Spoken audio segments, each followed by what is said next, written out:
بیٹا پیدا ہونے کی بشارت۔ مکتبۃ المدینہ کی کتاب نیکی کی دعوت پیج نمبر 378 پر ہے۔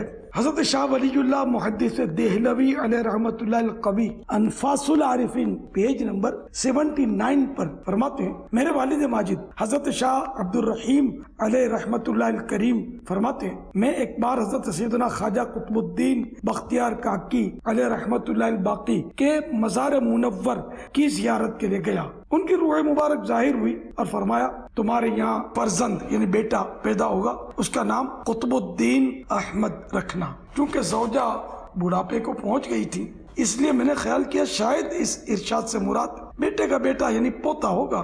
حضرت سیدنا خواجہ قطب الدین بختیار کاکی علیہ رحمت اللہ الباقی میرے اس دلی خیال پر فوراً مطلع یعنی آگاہ ہو گئے اور فرمایا، میری یہ مراد نہیں ہے، بلکہ وہ بیٹا تمہاری صلب یعنی پیٹ سے ہوگا۔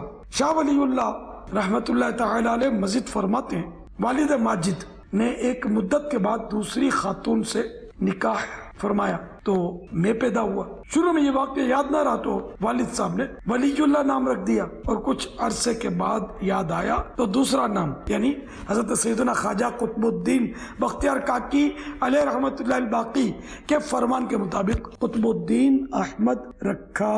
اے عاشقان رسول، آپ نے دیکھا کہ اللہ کے نیک بندوں کو کتنے اختیارات ہیں، پردہ کرنے کے بعد دنیا سے رخصت ہونے کے بعد بھی غیب کی خبر دیتے ہیں، بشارت دیتے ہیں بیٹا پیدا ہوگا، اور اس طرح دل کی بات بھی جان لیتے ہیں اور رہنمائی فرما دیتے ہیں۔ اللہ اکبر۔ جب بزرگوں کے علم غیب کا یہ حال ہے تو جن کے صدقے بزرگی ملی اس میٹھے میٹھے مصطفیٰ صلی اللہ تعالی علیہ وآلہ وسلم کا علم غیب کیسا ہوگا، اس کا مقام کیا ہوگا۔ حضرت سیدنا امام بوصیری علیہ رحمت اللہ القوی اپنے مشہور زمانہ قصیدہ بردہ شریف میں بارگاہ رسالت میں عرض کرتے ہیں، فَإِنَّ مِن جُودِكَ الدُّنْيَا وَضَرَّتَهَا وَمِنْ عُلُومِكَ عِلْمَ اللَّوْحِ وَالْقَلَمِ، یعنی یا رسول اللہ، دنیا و آخرت دونوں حضور کے جود و بخشش میں سے ایک حصہ ہیں، اور لوح و قلم کا علم جس میں تمام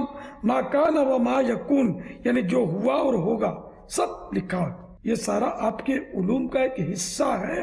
صلو علی الحبیب صلی اللہ تعالی علی محمد۔